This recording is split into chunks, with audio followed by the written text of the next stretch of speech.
it was a heck of a day. Tonight, day one in the trial of suspended Senator Mike Duffy. He was once a darling of the Conservative Party. Now he's the biggest thorn in the Prime Minister's side. He was an instrument of the Conservatives' electoral strategy.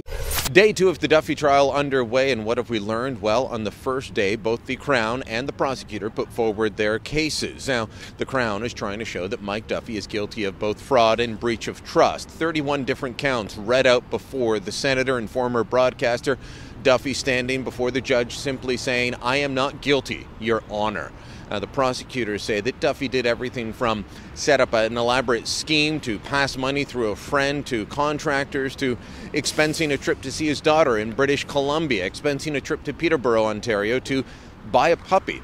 That's something that Donald Bain, Duffy's lawyer, says did not happen. As for the rest, they say that Senate expense rules were so fuzzy, so unclear that anything could pass as Senate business and that it's not Duffy's fault if the rules were not clear.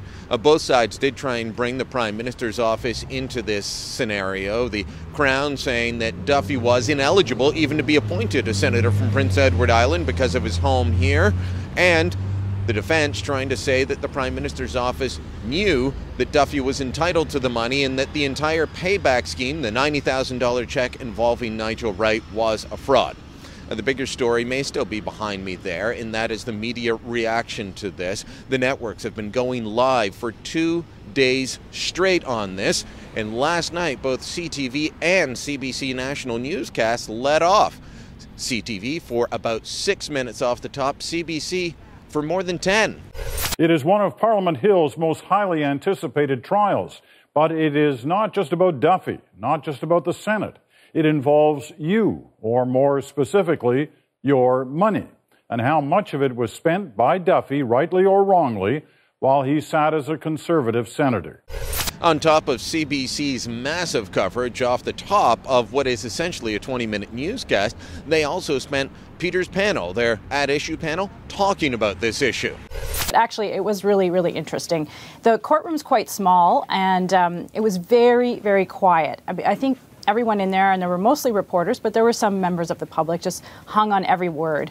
Now, I can tell you that other trials here in Ottawa have not generated this much attention, whether we're talking about Liberal Senator Brian Levin and his misuse of Senate funds, or even terror trials. The day after Momin Kawasha's East End Ottawa home had its front door knocked in and police storming through looking for evidence of a terror plot going on, well, there were only a handful of reporters here, and it was much the same during his trial. Nothing like the circus seen at Mike Duffy. When Ben Levin, the former head of Ontario's Education Ministry, the civilian head, close advisor to Ontario Premier Kathleen Wynne, was facing sex crimes charges against children, it was Faith Goldie and a blogger that showed up to cover it. There is a definite double standard being applied here. One, Duffy was a Conservative senator. Two, he's a former broadcaster, and a lot of people are trying to settle scores, either against the Conservatives or against Duffy personally.